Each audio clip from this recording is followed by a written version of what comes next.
I will tell you, if we are allowing some mining to happen, because mining can happen only where the minerals are. You can't put minerals somewhere else in plains.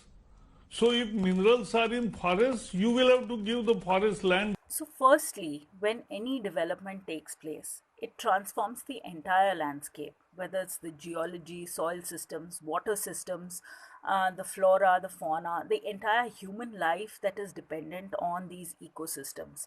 Experience of the last few decades has shown us that both the environment and forest clearance processes, because of inherent flaws, because of procedural violations, or poor implementation, often fail to capture the entire set of complex environmental impacts of these activities. Pick up any EIA report or a forest diversion proposal, and we'll find that a scientific, holistic, cumulative impact assessment is often missing.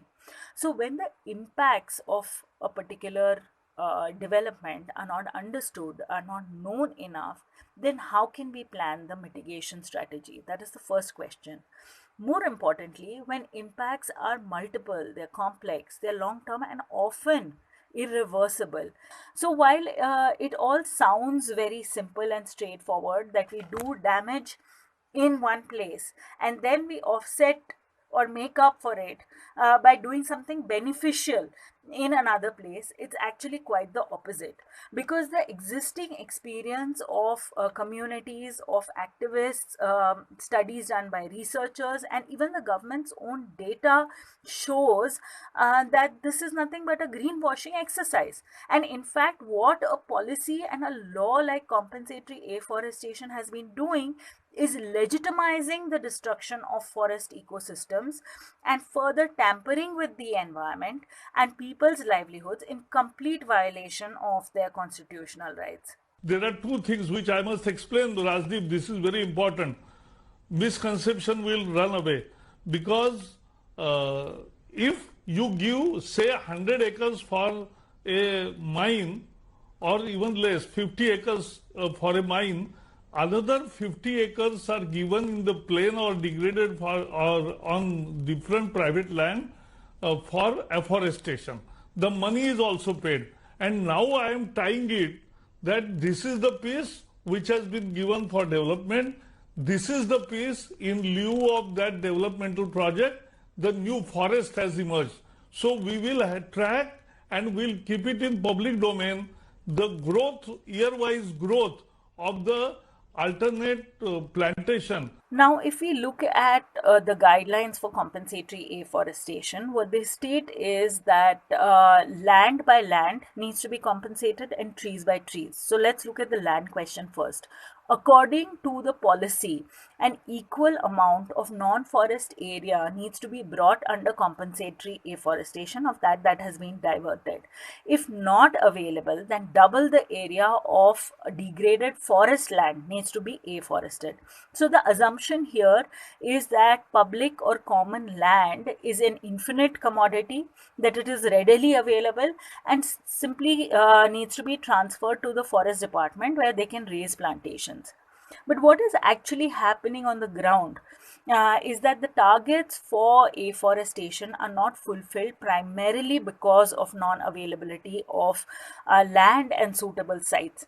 In a recent analysis that was published by India Spend, it was found that only an area equivalent of 72% of the total area diverted could be brought under afforestation schemes, and between this was between 2008 and 2019.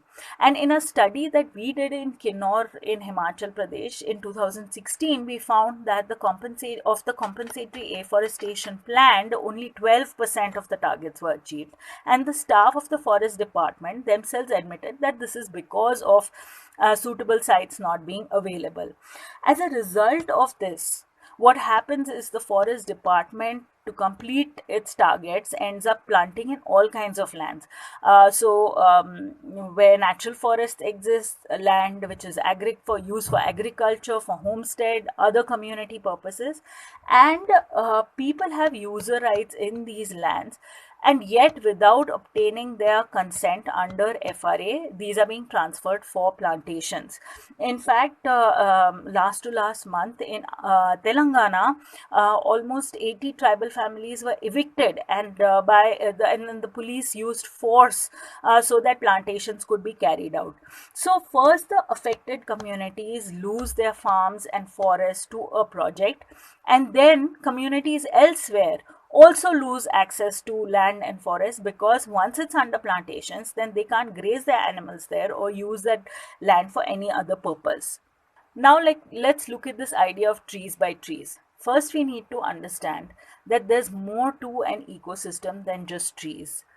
In India, we have diverse kinds of ecosystems like deserts, coastal areas, grasslands, wetlands, and many of these are naturally bereft of trees.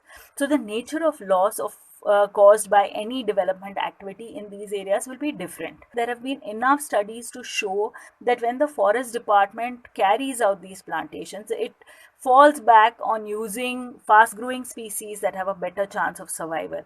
So these invade or interfere with the existing community uses and also impact the native biodiversity. Now let's talk about the success rate of these plantations, which is traditionally measured by looking at the survival rate of the saplings that are planted. And this is difficult to ascertain because the monitoring is very poor. So compensatory afforestation may be a very important condition for granting of forest clearance. So until the project proponent has paid up the funds for net present value for compensatory afforestation, the funds for the standing trees on land that is being diverted, once this money is paid up, there is no looking back. And so the effectiveness of afforestation programs is not monitored or reviewed by the agencies that are granting the approvals. That is one. Last month, the Inspector General of Forests, in a letter to the state principal secretaries of forests, stated that the data that is being maintained on the eGreen Watch website by the Ministry of Environment and Forests, it is either incomplete or it's incorrect. In 2013, when an audit of the compensatory afforestation program was done by the Comptroller Auditor General, they said that the survival ratios of plantations, data about it was not available with the Forest Department. In the same study that I mentioned earlier in this video, where we looked at sapling survival rates, we found that they were less than 10%. So despite this question mark on the efficacy of compensatory afforestation, despite a body like CAG having pointed to gross non-compliances, the government in 2016 went ahead and passed the Compensatory Afforestation Fund Act, which is now going to govern the 75,000 crores of funds that have been collected under CAMPA, most of which have already been released to the state forest departments, which means that there's going to be more compensatory afforestation activities in the states.